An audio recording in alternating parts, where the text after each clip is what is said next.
Okay, hey everybody, this is Stephen Osborne here with Aftermatch Wrestling and my final thoughts on Raw 25.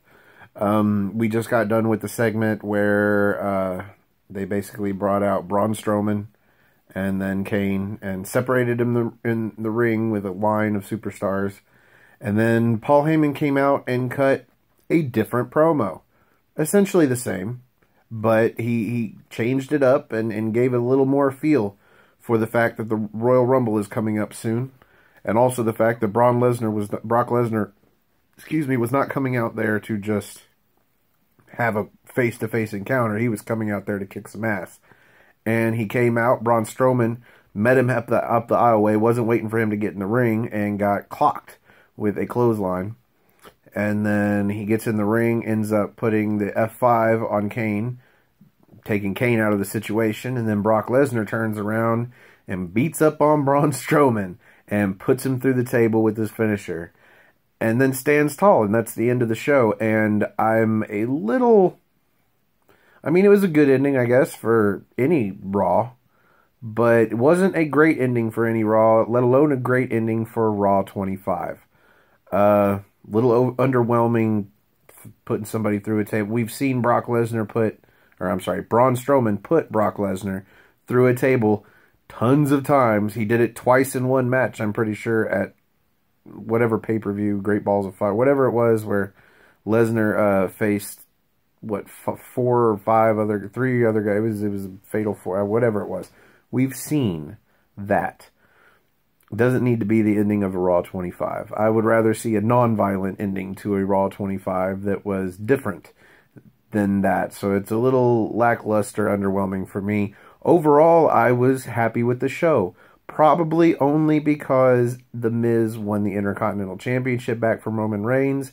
But I tell you what, if that's the only thing that gives me, great feelings for this show, then it turned everything into a positive. I got to see a lot of guys, or a lot of the wrestlers and superstars on there that you haven't seen before. That was fun. It would have been better if they'd have been a little more creative with the females. I mean, at least the poker game was semi-creative to get the male legends into the camera, into the spotlight, into the picture. What they did with the females is arguably demonstrative. I don't know if that word fits very well, but it was horrible. Like they brought them out like the Hall of Famers. It's like, see what we did with women over the last few years? Take a good look. We're going to usher them back into the back for a while. It was bad writing. They could have done something with those ladies other than just bringing them out and standing them in a line across the stage. But that's WWE for you. Overall, I guess I would give this show a thumbs up. I wouldn't rate it anything above a B. Even for a Raw 25. Well, for any Raw, I would rate it a good solid to a high B. But for it being Raw 25, the fact that it's Raw 25, it should get a C. It really should. It should get average, maybe a C+, B- at best. So I would give this show a solid B. Effort given here and there, but not enough, not for a show this big. This is arguably bigger than the Royal Rumble itself, and I think they fell short a lot. It was nice to see Christian, even though we didn't get to see Edge. I wonder what happened with Edge. Oddly enough, Edge and Lita, two superstars that really should have been there, weren't there. Maybe they did show up, but then they got, sidetracked by each other. Who knows? I doubt that. It would have been nice to see Hogan. It would have been nice to see Nash, even though we know Nash was scheduled, but he couldn't make it because of his surgery. It would have been nice to see a lot of guys that we didn't get to see. Ken Shamrock or Steve Blackman. Two guys who, by the way, I have been watching the 1998 Raws. Well, basically the 1998 programming, because I'm watching the pay-per-views when they come up. And I think Steve Blackman and Ken Shamrock should have been one badass tag team. I think they would have, if their careers in WWE had lined up and lasted longer, I think they could have been a tag team that would have been among the best tag teams ever in WWE. I think neither one of them was good enough as a wrestler, and especially on the mic, to have a singles run, but I think if you'd have made them a tag team and had somebody really good on the mic be a manager for them, I think... Well, anyway, they should have been there tonight. A lot of guys. The Gangrel should have been there. Val Venus should have been there. A lot of people. The Nation of Domination should have been there. Kama Mustafa. Well, of course, Farouk was there as Ron Simmons, even though it should have been Farouk and Bradshaw. But, you know, I guess they call him Ron Simmons from now on. D'Lo Brown should have been there. Should have been a lot. I mean, speaking of women, Sunny and Sable should have been there. Should have been a lot of people there that weren't. But I guess the show was already overbooked as it was. But, I mean, if you were just going to bring out the ladies and put them on the stage, line them up, then, yeah, Sunny and Sable should have been there. If Brock Lesnar was there, Sable should have been there.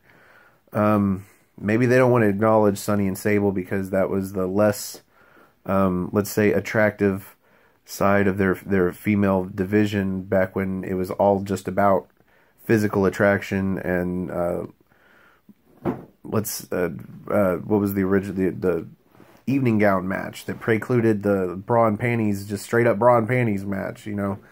Maybe that was their less attractive side of the female history of Raw. But they still should have been there. Sable, I mean, I just got done watching the other night Sable's mixed tag team match with Mark Marrow against Luna and Goldust. And Sable delivered a power bomb that's as good as anything I've ever seen Kevin Nash do. So, I mean, it wasn't that bad. She should have been there. But I guess I could probably go on and on and on about a lot of legends that should have been there that weren't. I guess it's not too odd that there was no cruiserweight action during this show. For one, it's not necessary. It is 25 years of Raw, and the cruiserweights have only been a part of Raw for, what, a year and a half, 2 years now. Not really necessary. And with the whole situation with the accusations against Enzo Amore, I guess it's just not having your cruiserweights on there at all is kind of downplaying the situation.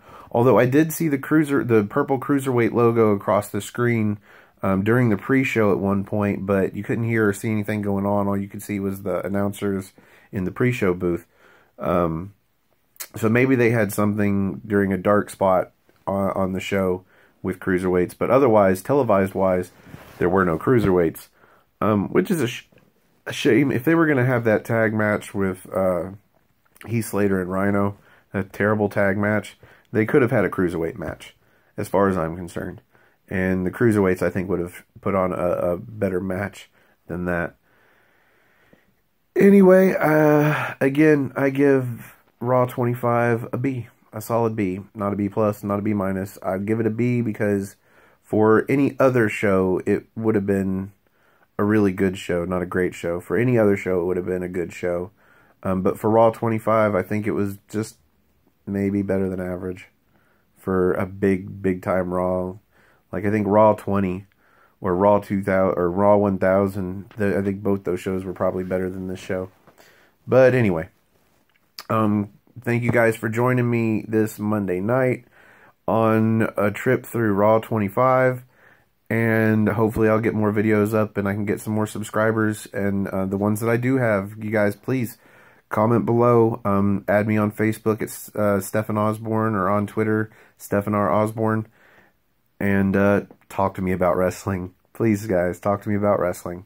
Have a good night.